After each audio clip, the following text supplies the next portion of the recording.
지난주에 이어서 오늘도 우리 웨스트민스터 신앙고백서 함께 우리 이어가도록 하겠습니다. 자, 지난주서부터 우리가 이제 10장에 나오는 실제적 부르심에 관하여 하나님께서 우리를 부르시는데 여기 그 앞에 실제적 부르심이라고 이렇게 표현되어 있습니다. 하나님이 우리 성도들을 한 사람 한 사람을 하나님의 자녀로 우리 부르실 뿐만 아니라 그 부르심을 통해서 하나님이 실제로 이루시고자 하시는 하나님의 뜻을 우리가 이 10장을 통해서 이제 생각하면서 우리가 하나님의 마음을 헤아리는 그런 시간들이 되기를 원합니다. 왜냐하면 부르심이라고 하는 것은 지난주에도 말씀드린 것처럼 누가 나를 부르면 그 부름에는 뭔가 목적이 있는 거죠. 아무개야라고 부르는데 아무 이유도 없이 목적도 없이 부름이 아니라 그 부르는 것에 대한 이유가 있어요. 사랑하기 때문에 그냥 아무개야 하고 부르는 것도 목적이 있는 거예요. 내가 너를 사랑하고 내가 너의 이름을 부름으로 내 마음이 너를 향해 있어 라고 하는 거죠. 꼭 무언가를 시키기 위해서만이 아니더라도. 그러니까 오늘 이 10장을 우리가 쭉 이게 한 4항까지 이렇게 쭉 있을 건데 쭉 읽어가면서 우리 마음속에는 하나님이 나를 부르신다라고 하는 이 믿음이 좀 생겨지기를 원합니다. 그러니까 날마다 나의 삶 속에서 하나님이 나를 부르신다. 우리가 좀 전에 찬송가를 그 부르심에 대한 예수가 나를 부르는 소리, 그 음성 부드러워. 주님의 그 부드러운 음성으로 나를 부르시는 이 거룩한 마음이 우리 안에 가득 채워지면 이 어느 때 찬송을 부르다가 기도를 드리다가 말씀을 묵상하다가 또 잠을 주무시는 동안에도 일상의 삶 속에서 어느 한순간 주님이 나를 아무개야 하고 부르는 것처럼 내 마음에 다른 사람은 다 안 들릴지 몰라도 내 마음에 그렇게 주님이 나를 부르시는 것 같은 내 마음속에 그 부름의 소리를 듣게 될 때도 있습니다. 자, 그래서 이 부르심에 관하여라고 하는 것을 쭉 몇 주 동안 공부하는 동안에는 여러분들의 마음속에 주님 내 이름을 불러주세요.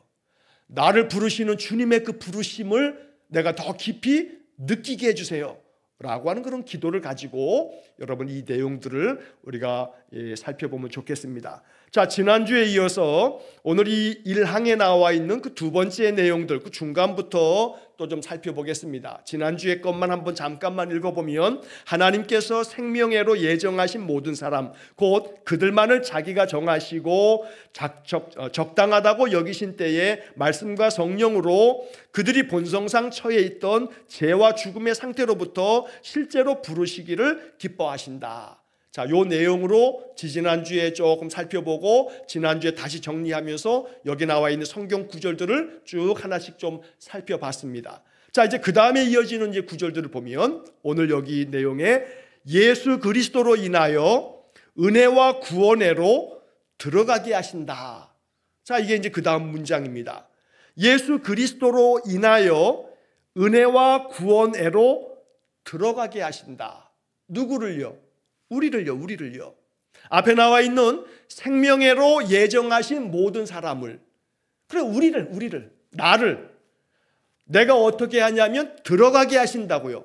어디로 들어가냐면 은혜와 구원애로 들어가게 하신다. 이 말은 은혜와 구원애로 들어간다라고 하는 것은 은혜가 가득한 삶으로 구원의 은총을 누리는 삶으로 우리가 들어가 그 삶을 살게 만든다는 거죠. 그러니까 은혜와 구원애로 들어간다라고 하는 이 표현을 우리가 이제 마음에 잘 알아야겠어요. 은혜로 들어간다, 구원애로 들어간다. 결국 구원받는다. 그러면 우리는 구원받는다라고 하는 것을 천국 가는 거 맞아요. 그건 맞는다고요. 그런데 구원받는 것이 천국 가는 거, 그것도 그 천국이 죽으면 가는 천국. 그래서 이 인생은 아주 지옥 같은 거고 저 천국은 영원한 하나님의 나라이기에 우리는 이 인생의 삶을, 이 지옥 같은 삶을 빨리 살고 죽으면 천국 가는 거야. 이러한 생각을 갖는 것이 예전에 한때 그렇게 가르치는 그런 목사님들도 많이 계셨어요. 그래서 내세를 바라보면서 이 현세는 우리가 고난이 많은 이 세상의 삶은, 이 지옥 같은 이 인생은 빨리 믿음 안에서 잘 예수를 믿고 천국을 가는 거다, 천성을 향해서 나아가는 성도가 돼야 된다 하고서 천국을 그렇게 이야기한 바가 많았어요. 그러나 이 천국이라고 하는 것, 하나님의 나라라고 하는 것이 죽으면 그 다음에 가는 곳으로 여기시는 거, 그건 그 반쪽짜리예요. 반쪽짜리. 그렇게만 여기시면 안 돼요. 그러니까 우리가 죽으면 우리의 육신은 흙에서 왔으니 흙으로 돌아가라 하셨고, 장차 주 예수님 강림하실 때 우리의 이 죽은 몸도 다시 새 몸, 새 영으로 새 몸을 입게 되어지는 것은 바울의 서신을 통해서 우리가 아는 바인데, 천국은 내가 죽고 나면 내 영혼이 갈 저 내세만이 아니고, 천국은 나의 지금의 삶 속에서 육신의 제약이 있고 육신의 많은 이 삶에서의 고난과 시련도 있지만 여기서 이루어 가야 할 하나님의 나라. 그래서 제가 지난 주일에도 잠깐 말씀드린 것처럼 하나님 나라가 임하시기를 기도하는 거예요. 회개하라, 천국이 가까이 왔느니라. 회개하라, 곧 천국에 갈 거다. 간다 하지 않고 회개하라, 천국이 가까이 왔다고 주님은 말씀하시는 거예요.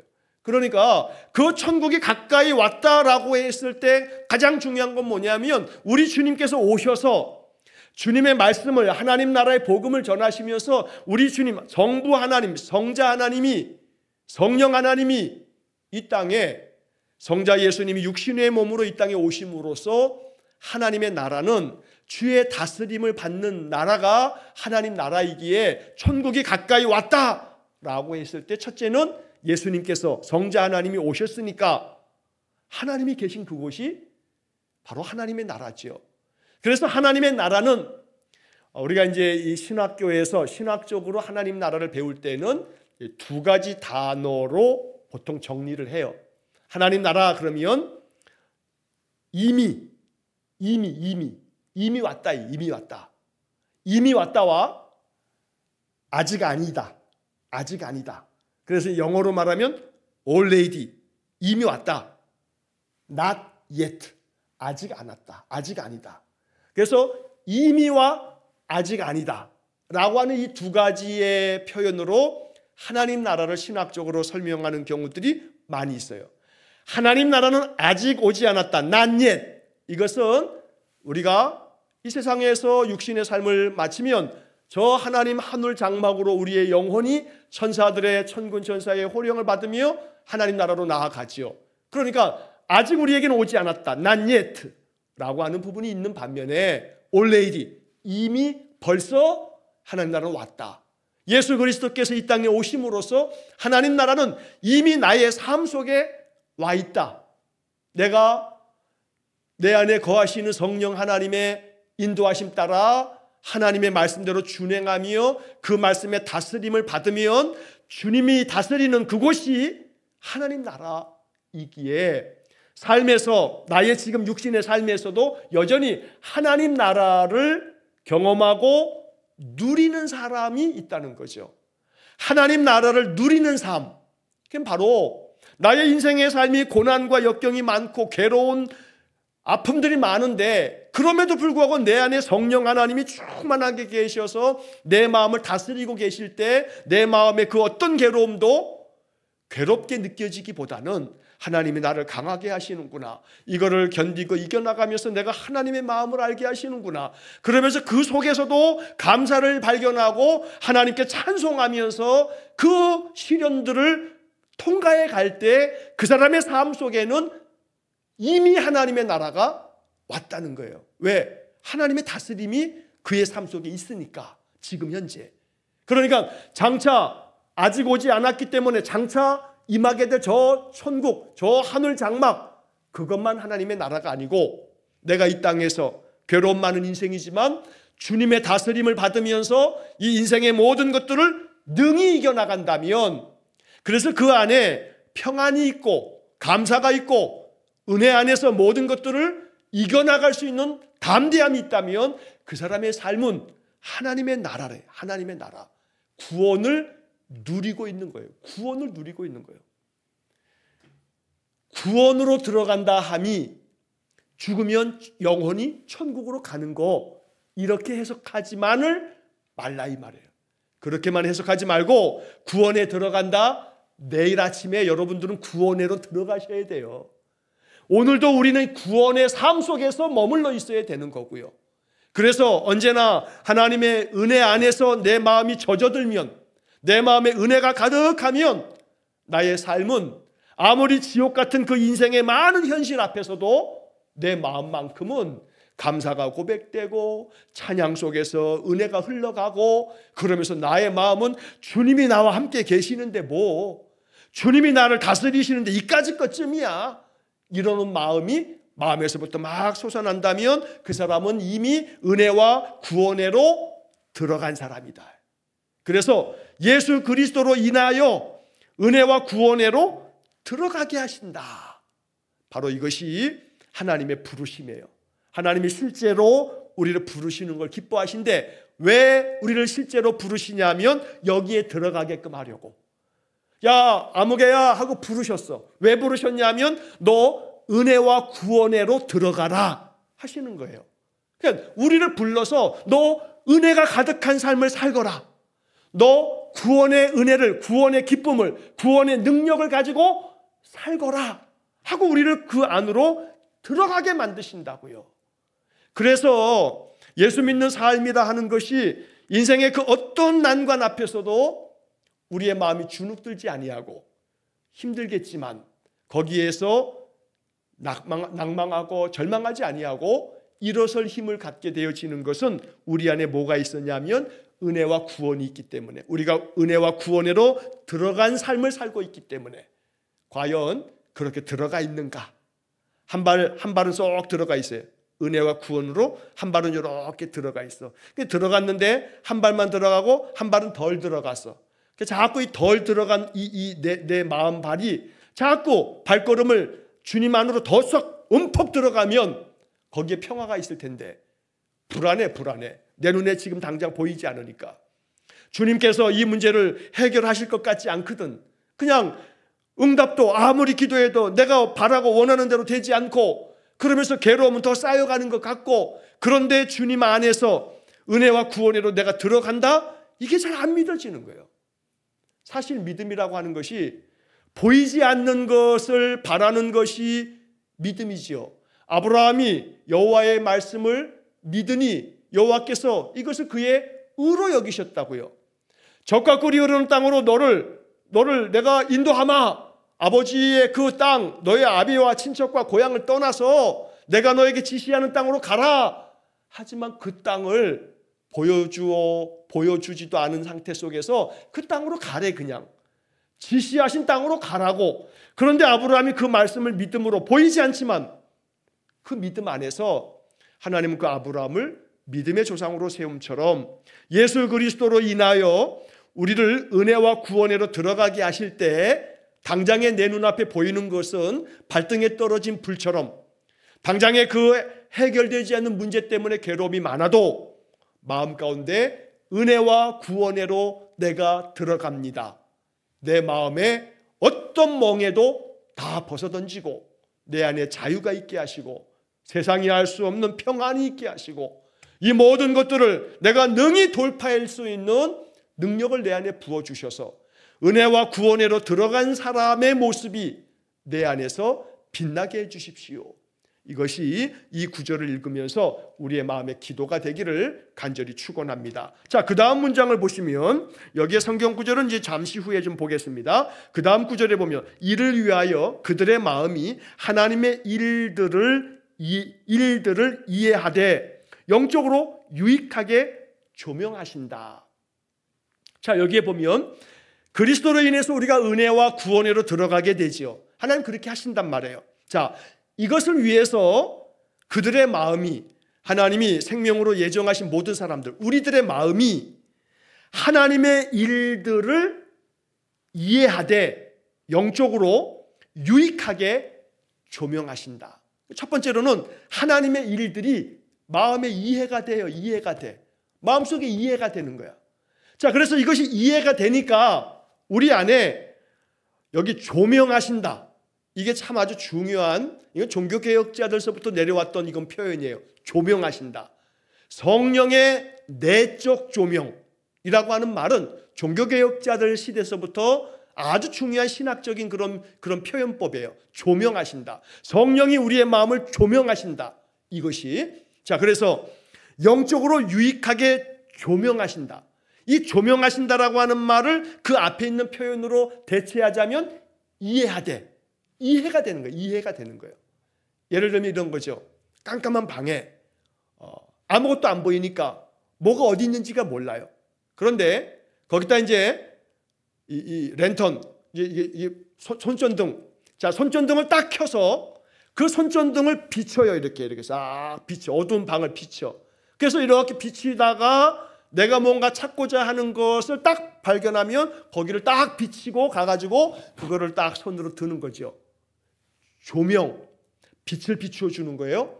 이것이 바로 하나님의 일들을, 하나님이 하시는 일들, 하나님께서 이루시는 그 하나님의 뜻과 하나님의 섭리, 하나님께서 이렇게 이끌어 가시는 그런 모든 것들이 이해가 돼요. 이해가 돼. 이해가 되는 거예요.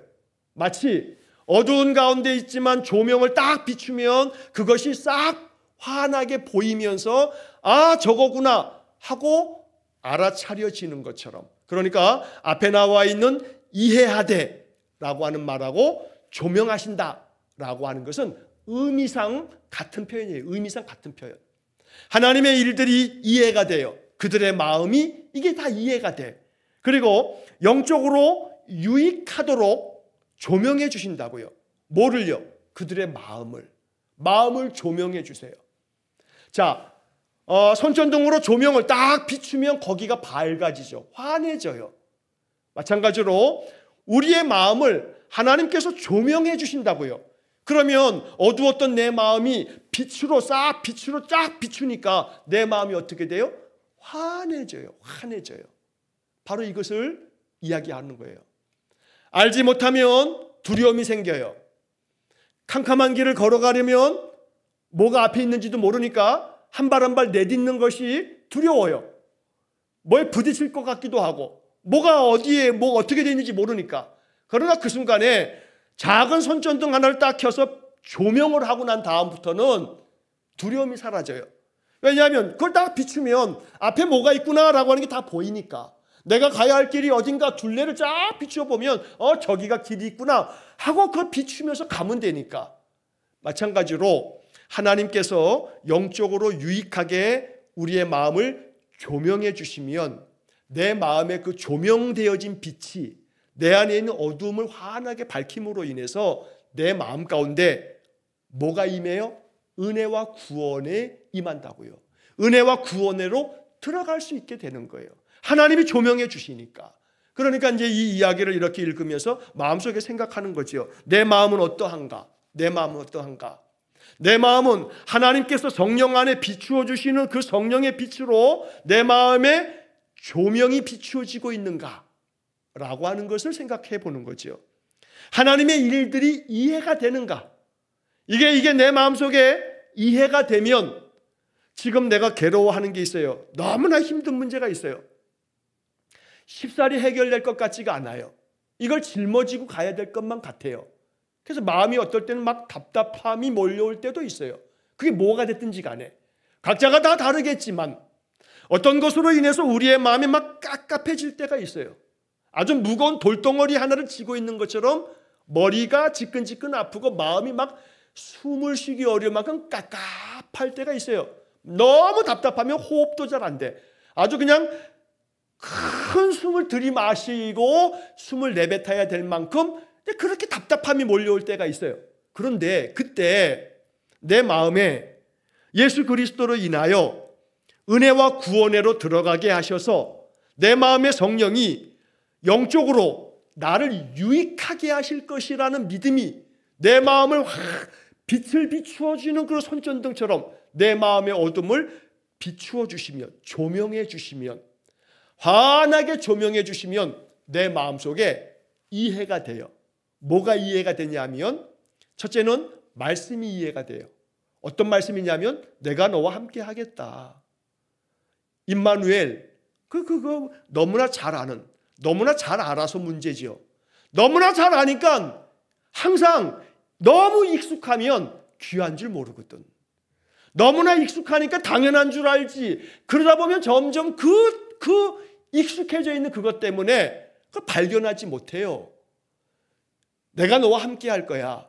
이건 창세기서부터 요한계시록까지 66권의 성경에 관통하고 있는 대단히 중요한 하나님의 약속이에요. 내가 너와 함께 할 거야. 내가 너와 함께 하는데 너 뭐이 걱정이야? 내가 다 맡아 주관할 거야. 너 걱정할 거 없어. 지금 힘드냐? 그래, 힘든 거 이겨내. 이런 거 이겨낼 때 네 영적인 힘이 길러지는 거야. 이거 견뎌낼 수 있어. 내가 널 도와줄 건데 두려워 마. 그러면서 하나님께서 내 마음속에 성경의 말씀이 이제 이해가 되는 거예요. 머리로 그냥 다 알고 있는 거 말고. 임마누엘 몰라요? 다 알죠? 이렇게 알고 있는 게 말고 이해가 되는 거예요. 마음으로 받아들여지는 거예요. 하나님 나와 함께 계셔.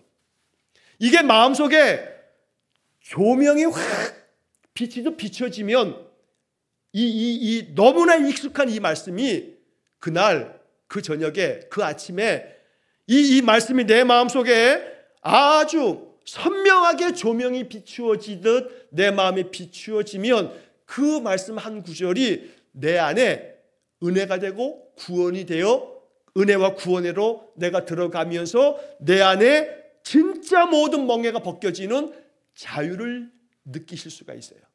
그렇게 되면서 이것이 영적으로 우리를 유익하게 만드는 조명이구나 라는 것을 발견하게 되는 거죠. 이런 경험이 있어야 돼요. 이런 경험이 있어야 돼요. 그래서 예를 들면 정말로 우리 안에 이게 그런 말을 하죠. 아하 하는 거.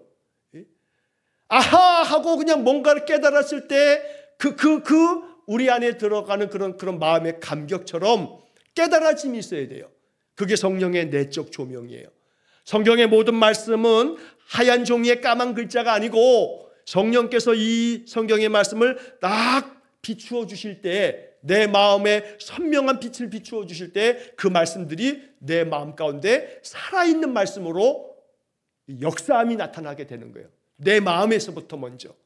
그러므로 여기 하나님의 일들을 이해하되 그 하나님의 일들은 우리를 영적으로 유익하게 하신다. 이게 마음속에 빛이 비추어지듯 조명이 쫙 비추어지니까 내 마음속에 이게 선명하게 알아지는 거예요. 이해가 되는 거예요. 내 것이 된다 이 말이에요. 우리의 마음속에 그렇게. 이것이 바로 은혜와 구원으로 들어간 자의 삶이에요. 그러면 그 속에 자유가 있어요. 평안이 있어요. 정말로 그 속에 담대한 마음이 있어요. 그러므로 오늘 이 구절들을 마음속에 깊이 음미하시면서 여러분 이것이 우리의 기도가 되기를 축복합니다. 하나님 내 마음 가운데 하나님의 일들이 나를 위해서 지금도 일하시고 계시는 그 하나님의 섭리, 그 손길들이 내 마음에 성령이 조명해 주심으로 이해가 되게 해주세요. 이게 다 이해가 됨으로 말미암아 이 모든 것들이 영적으로 하나님이 나를 유익하게 하시는구나. 이렇게 마음 가운데 믿어지고 깨달아지는 것. 이게 바로 은혜와 구원으로 들어간 삶이다 라고 하는 것을 우리가 그렇게 이해하시고 정리하시면 되겠습니다. 자, 그 다음에 나오는 이야기가 또한 마지막 이제 표현에 또한 구속적으로 계몽하신다 그래요. 구속적으로 계몽하신다. 번역이 조금 그렇긴 합니다만 이걸 그냥 나누어서 생각하셔도 되겠어요. 자, 앞에서 이해하되 조명하신다. 또한 계몽하신다. 여러분 계몽이 뭐예요? 계몽. 우리를 깨우치게끔 만들어주는 거예요. 깨닫게 만들어주는 거예요. 아주 밝아지게 하는 거예요. 우리의 마음을 밝혀줌으로써 그것들이 깨달아지는 거예요. 알게 되어지는 거죠. 그래서 이것이 각성이 되면서 나의 삶이 완전히 새로워지는 거죠. 한국교회에 이 초기 한국교회에 선교사들이 들어와서 사실은 이 계몽사업, 계몽운동을 많이 펼쳤죠. 그래서 기독교회는 이 한국, 이 조선 말기에 들어와서 대한제국을 거치면서 이제 이 일제강점기 기간 동안에도 이 한국교회는 우리의 신앙의 선배들을 깨우쳤어요. 계몽해 주었어요. 그래서 그들의 삶이 그 삶에 아주 부정적이고 어둠 가득한 그 마음들을 일깨워 줬어요. 그래서 그 계몽된 마음이 교회로부터 그들의 삶에 변화가 시작되었어요. 그래서 교회는 바로 얼마 되지도 않는 숫자였으나 이 조선 땅에 정말로 많은 사람들의 마음 가운데 새 희망이 됐고 빛이 됐어요. 그들의 마음을 계몽해 주었기 때문에. 자, 여기서 구속적으로 계몽하신다. 이 구속이라고 하는 말이 앞에 나와 있는 구원이라고 하는 말을 구속이라고 하는 말로도 우리가 이제 쓰죠, 보통. 자, 구속 곧 죄사함을 받았느니라. 이렇게 성경에 표현되어져 있기도 하고요. 자, 여기서 구속적으로 계몽하신다라고 하는 것은, 이게 구속이라고 하는 것은 우리를 벗겨주는 것이에요. 모든 속박으로부터 우리를 구원해 주는 것이에요. 그러니까 어떤 속박으로부터 우리를 구해주는 거, 이게 구속이거든요. 그러니까 죄라고 하는 그런 속박으로부터 우리를 구해주는 거, 구속 곧 죄사함을 받았느니라, 이렇게 말하는 거예요. 마찬가지예요. 죄에 대한 문제를 우리를 그 속박에서부터 건져내 주시는, 구해내 주시는 그것만이 구속이 아니라 이 삶의 멍에 나의 마음을 붙들어 매고 있는 이 삶의 현실의 괴로움들, 이게 우리를 속박하고 있다고요. 어떤 이들에게는 육신의 질병이 우리를 속박하고 우리를 억압하고 여기서 벗어나기 참 힘들어요. 이 육신의 괴로움 너무나 오랫동안에 계속되니까. 여기서 이 구속적으로 계몽하신다라고 하는 것이 우리 안에 이게 정말 내 것이 된다면 육신의 질병에 대한 이 문제에 대해서도 우리가 구속을 받는 거예요. 구속을. 이 속박으로부터 우리를 구하신다고요. 건져내 주시는 거예요. 그러면 속박으로부터 건져내 준다라고 했을 때 이 육신의 질병의 문제라고 하면 이 질병이 치유함을 얻는 거, 병에서 낫는 거, 이것만 생각하시면 안 돼요. 병에서 낫는 것만이 병자에게 구속이다 라고 이렇게 말하면 안 된다고요. 병에서는 낫지를 않아요. 병은 그냥 고스란히 가지고 갈 수도 있어요. 그런데 그 병이 더 나아지기보다는 더 악화되어지면서 그 병으로 말미암아 죽음을 맞이할 수도 있어요. 우리의 육신의 삶이라는 게. 그러면 병 고침을 받는 것만 구원인가? 물론 그건 구원이죠. 그걸 바라고 있어요. 기도해야 되고요. 그런 것을 기도하지 말라는 게 아니에요. 기도해야죠, 당연히. 병 고침을 받고 건강한 삶이 되도록 간절하게 하나님의 은혜를 구해야 돼요. 그건 분명한 사실이에요. 그러나 한 가지, 이것만 구속이다라고 여기는 마음만 갖다 보면 여기서 실족함이 생긴다 이 말이에요. 병의 문제로부터 구속이라 했을 때 병 고침을 받는 것도 하나님의 은혜의 구원이지만 병 고침을 받지 못하고 병은 점점 중하여지고 그 고통으로 말미암는 괴로움은 심한데 내 마음에 병으로 말미암는 것에서의 속박에서 내가 벗어난 성도들이 있어요. 병이 나에게 많은 고통과 아픔을 안겨다 주는데 이 병에 대한 문제에 대해서 내 생각이 구속을 받으면, 구원을 받으면 이 병이 치유가 되든 안 되든, 이 병이 다 낫든 안 낫든 관계없이 병으로부터 자유함을 누리는 계몽이 이루어질 수 있다고요. 이 두 가지를 다 겸비하셔야 돼요. 왜냐하면 죽은 나사로를 살리셨어요. 자, 그럼 죽은 나사로를 살리신 예수님이 나사로가 살아났는데 그럼 이 살아난 나사로가 다시 안 죽어요? 이 나사로는 영원히 살았어요? 아니죠. 죽어요. 나사로도. 언젠간 죽죠. 예수님께서 다시 살려내신 나인성 과부의 아들이 상여 끌고 나가다가 관 속에 있는 이 아들이 다시 살아나왔어요. 그럼 이 아들은 영원히 살아서 지금도 어딘가 살아있어요? 아니에요. 죽었어요. 그러니까 예수님이 살려내신다라고 살려내셨고 병자를 고치셨다 해서 병자가 고침받았다 해서 그 사람이 나중에 건강하게 죽지도 않고 계속 살아요? 아니거든요. 이 말은 뭐냐면 병으로부터 구속을 받는다 했을 때, 구원의 은혜를 얻는다 했을 때 병이 나음을 받는 것도 구원이지만 병이 나아지지 않고 더 중하여지던 차에 죽음을 맞이할 수도 있어요. 그러나 이 안에도 구속의 계몽이 있어야겠다 이 말이에요. 구속의 계몽이.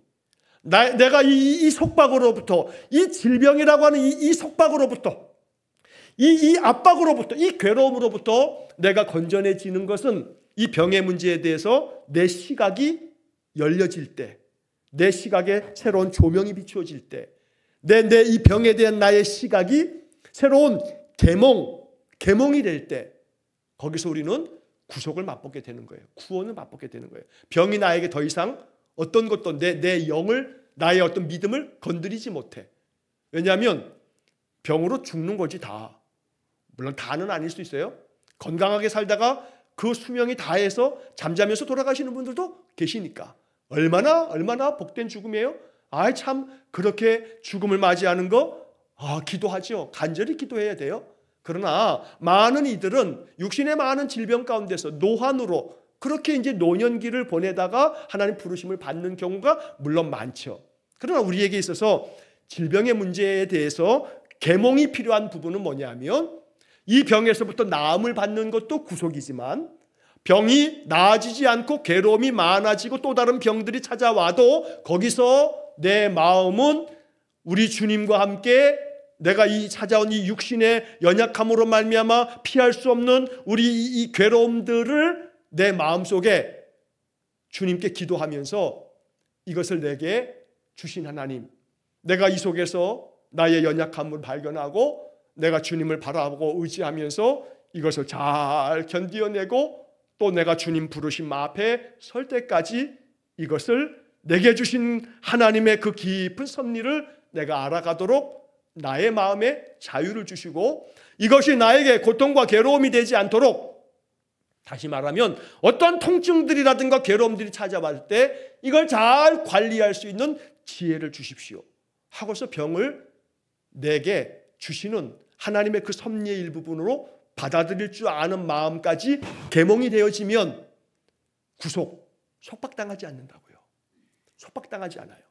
외람된 말씀을 드리자면 여기 서 있는 목사도 이제 내후년이면 60인데, 그런데 저도 어른들께, 우리 권사님들께 그런 말씀 드려요. 권사님, 저도 10년, 20년 뒤면 권사님 같이 제 집에 저도 약봉투가 많을 거예요. 저도 많은 병 치료를 할지도 몰라요. 왜? 우리의 이 삶의 여정 속에 그것이 너무나 자연스럽게 이제 찾아와야 되는 그런 것들이 있으니까 말이죠. 그러나 거기에 속박당하지 않는 영적인 계몽이 필요하다 이 말이에요.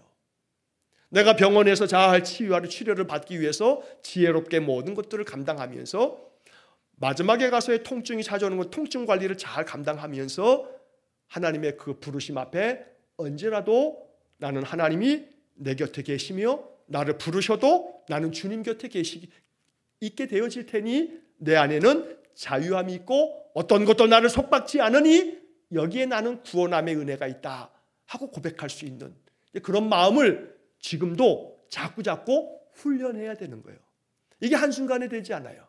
지금부터 계속 이러한 이야기를 들으면서 내 마음이 질병에 대한 문제에 있어서도 구속적으로 계몽되어지는, 속박당하지 아니하고 구원함이 있는 그런 깨달음이 있어지는, 자, 질병에 대한 문제뿐만 아니라 재정에 대한 문제도 마찬가지예요. 이 자본주의 사회에서 돈이라고 하는 것은 사람의 마음을 참 옥죄는 거예요.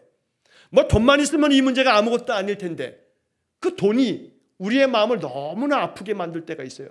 이 압박감이 너무나 심할 때가 있거든요. 자, 그때 정말로 이거는 우리 이 인생의 삶에서 너무나 괴로움이거든요.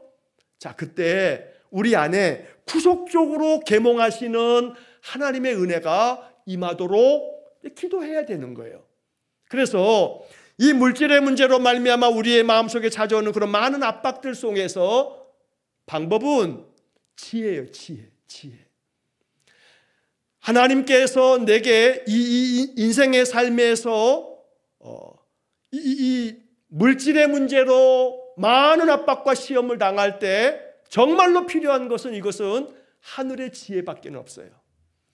내가 이 지혜로 나의 삶의 이 모든 것들을 어떻게 감당하면 좋을까에 대한 아주 퍼뜩이는 하늘 지혜가 있으면 이 문제를 좀 더 가볍게, 힘들지만 이걸 해결해 갈 수가 있어요.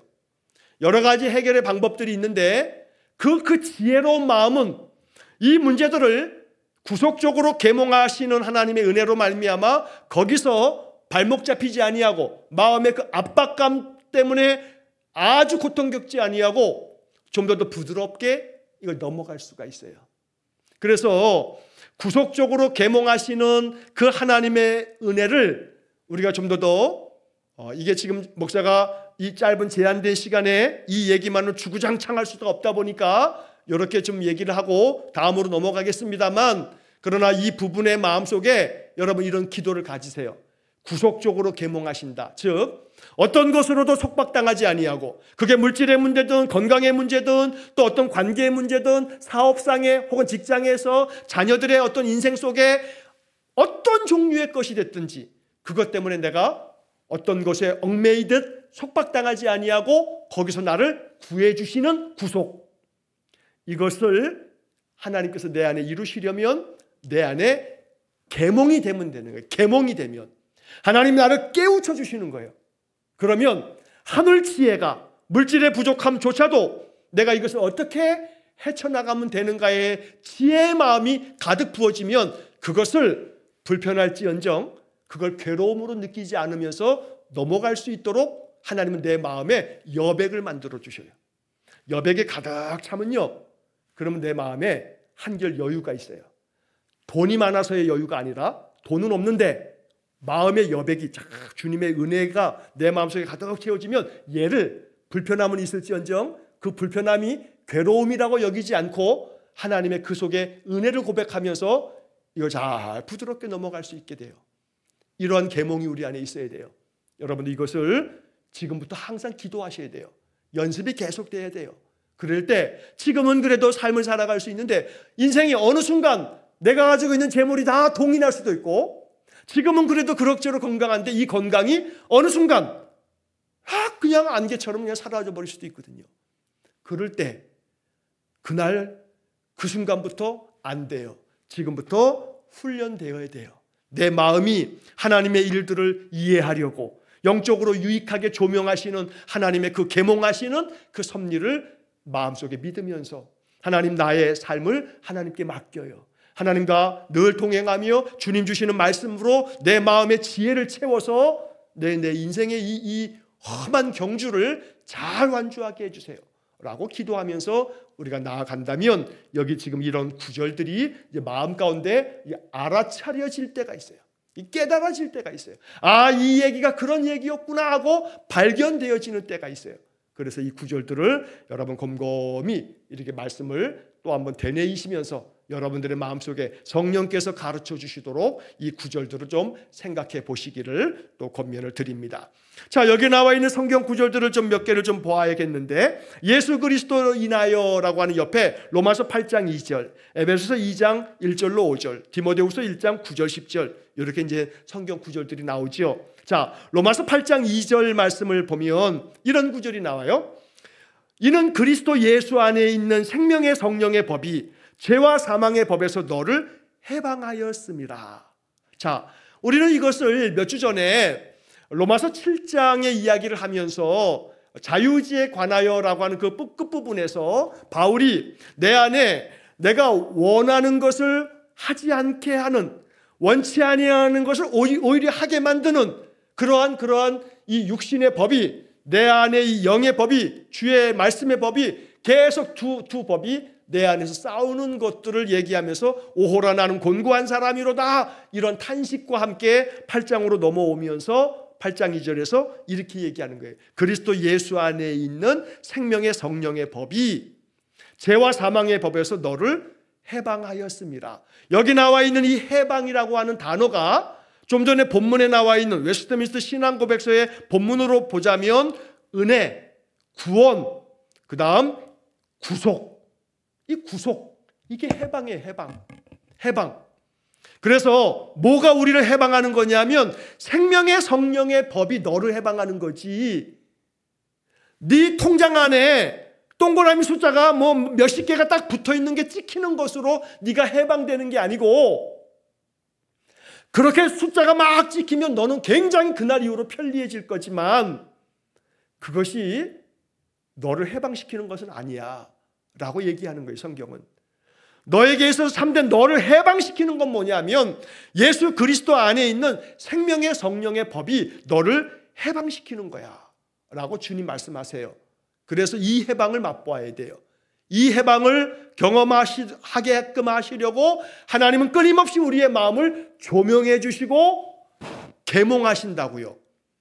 성령의 조명과 성령이 우리를 깨우쳐서 가르치심으로 계몽시켜 주심으로 말미암아 우리 안에 뭘 알게 되냐면 주님의 그 생명의 성령의 법이, 이것도 이 표현이 어려워요. 성령의 법. 그러니까 이게 좀 낯설게 느껴지는데 그냥 이렇게 생각하세요.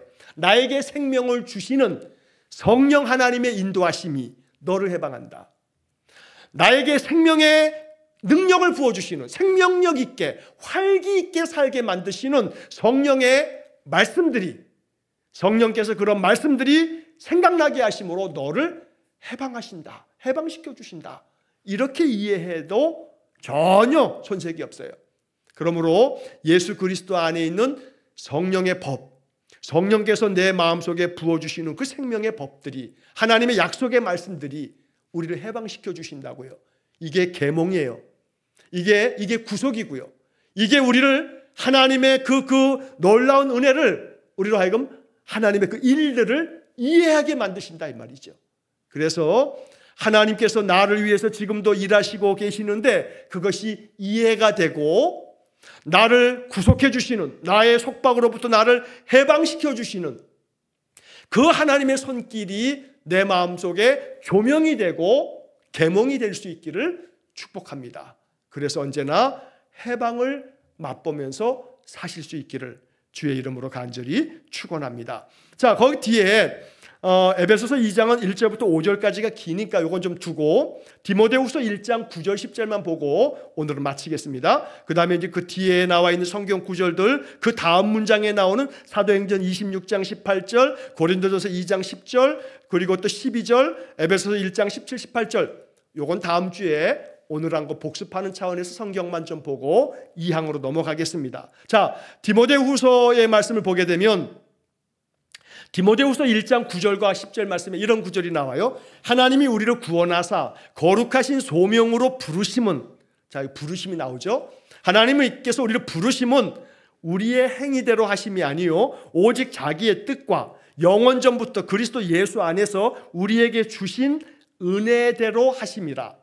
그러니까 하나님께서 우리를 부르시는 것은, 이것은 우리의 행위 때문에 우리를 예쁘다고 부르는 게 아니고 하나님께서 하나님의 뜻대로 영원전부터 그리스도 예수 안에서 우리에게 주신 그 은혜를 따라서, 그 은혜 때문에 우리가 구속고 제사함도 받고 은혜의 복음을 받게 되는 거죠. 그래서 하나님의 부르심은 한마디로 말하면 은혜다.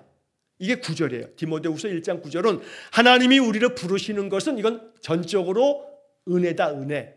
자, 근데 그 다음에 10절은 이제는 우리 구주 그리스도 예수의 나타나심으로 말미암아 나타났으니 그는 사망을 패하시고 복음으로써 생명과 썩지 아니할 것을 드러내신지라. 디모데후서 1장 10절이 이게 중요한 거예요.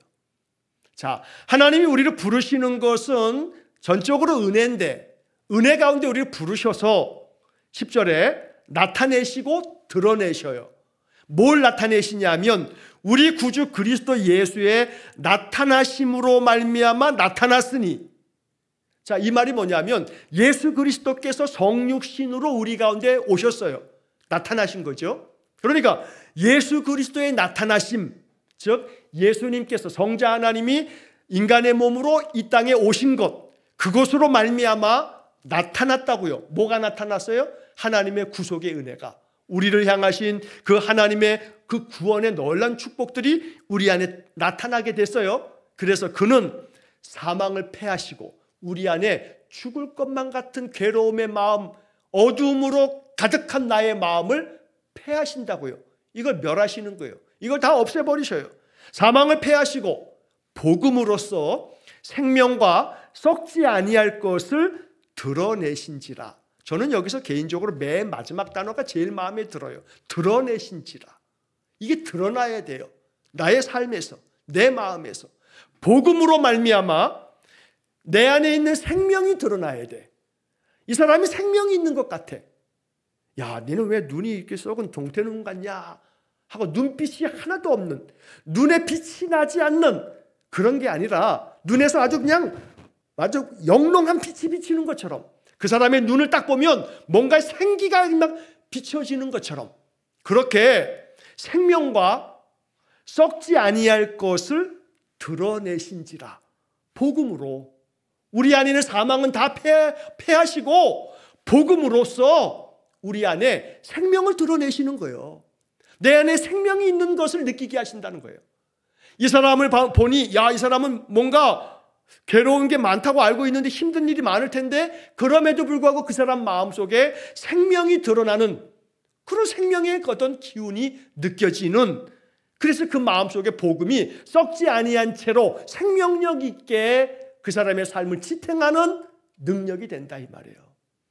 병원에 갔는데 많은 환자들이 이렇게 있는데 옆에 앉아서 이 얘기 저 얘기 하다 보니 이 사람은 나보다 더 병을 많이 알았네, 나보다 더 중한 병이에요. 근데 그 얘기를 듣다 보니까 그 사람은 나보다 더 중하고 나보다 지금 상태가 더 안 좋은데 그 사람은 편안하게 얘기를 하는 거야. 아주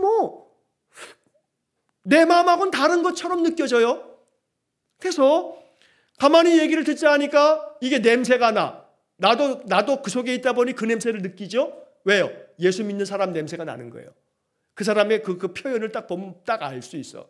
아이고, 내가 말이야 힘들 때는 난 찬송을 부르면 내 마음이 그렇게 편할 수가 없어 하는 말을 딱 한마디 또 그 얘기 중에 찬송을 부른다. 나도 찬송 부르면서 하는 신자다 보니 저 사람도 신자라고 하는 게 느껴졌어요. 그런데 저 사람은 찬송을 부르면서 평화를 누린대요. 나보다 더 아픈데, 상태가 더 안 좋은데. 그러면 나는 마음속에 그 사람에게서 뭐가 드러나는 걸 볼 수가 있어요? 생명이 드러나는 것을 나는 보는 거예요. 나는 보는 거예요. 근데 그 사람이 어떻게 그렇게 나보다 더 중한 상태인데도 불구하고 그 마음속에 평화를 누리면서 지금 이 투병 생활을 하고 있는가? 그 사람 안에는 복음이 드러나고 있기 때문에, 복음이 생명으로 드러나고 있기 때문에. 그런 사람이 없어요? 아니요. 그런 사람이 있어요. 그런 사람이 우리 주변에 있어요. 우리 교회도 있어요. 우리 교회도 여러분들이 이렇게 주일날이고 언제고 제 방에 열려 있으면 무조건 들어와요. 들어와서 좀 이야기도 나누고 목사한테 기도도 받고, 여러분들 이야기 듣다 보면 제가 막 은혜를 받거든요. 근데 이제 이렇게 말씀하시는 분들 듣다 보면 그런 분들이 계셔요. 복음으로써 생명이 드러나는 분들이 계셔요. 그 마음을 제가 이렇게 얘기 듣다 보면 정말로 마음에 은혜가 돼요. 여러분, 복음으로써 내 안에 있는 생명이 썩지 아니할 것이 되어서 드러날 수 있기를 축복합니다. 마음에 구속당하지 마시고, 오히려 이 속박당하지 마시고, 나를 건져주시는 하나님의 그 은혜가 내 마음속에 조명, 계몽 되어짐으로 말미암아 우리 안에 예수 그리스도께서 사망을 패하시고 내 안에 복음으로써 생명을 드러내신다, 썩지 아니하는 하나님의 그 은혜를 나타내게 하신다라고 증거할 수 있는 그런 디모데후서 1장 9절과 10절이 될 수 있기를 축복합니다. 그래서 한 구절 한 구절들이 우리 안에 하나님의 놀라운 축복의 약속입니다. 이 구절들을 마음판에 깊이 새기면서 이 수요일 저녁에 제가 이렇게 쭉 강의하고 이 웨스트민스터 이 신앙고백서를 제가 강의를 하면서 성경 구절들을 쭉 말씀드리는 것들은 가만히 이게 생각하다 보면 여기서 굉장한 마음의 어떤 그런 빛을 발견할 수 있을 거예요. 그러니까 이 수요일 저녁에 이렇게 한번 듣는 것으로서만 이렇게 끝나시지 마시고 나중에도 어떤 것에 있어서 이 수요일 날 이 강의들은 좀 다시 한 번 정도는 더 좀 이렇게 들으시면서 다시 한번, 지금 한번 듣는 것을 그냥 지나치지 마시고 또 한번 듣다 보면 그 이야기가 어느 한 구절들 속에서 어느 부분이 마음 가운데 이렇게 딱 계몽이 되는 때가 있어요. 그래서 이 웨스트민스터 신앙 고백서가 우리 신자들에게 대단히 유익한 신앙 고백이기 때문에 이 말씀들을 통해서 날마다 하나님의 사람의 그 권능을 누리면서 사시기를 주의 이름으로 간절히 축원합니다. 자, 그 다음의 것들은 다음 주에 이어서 우리 살펴보겠습니다. 기도하겠습니다.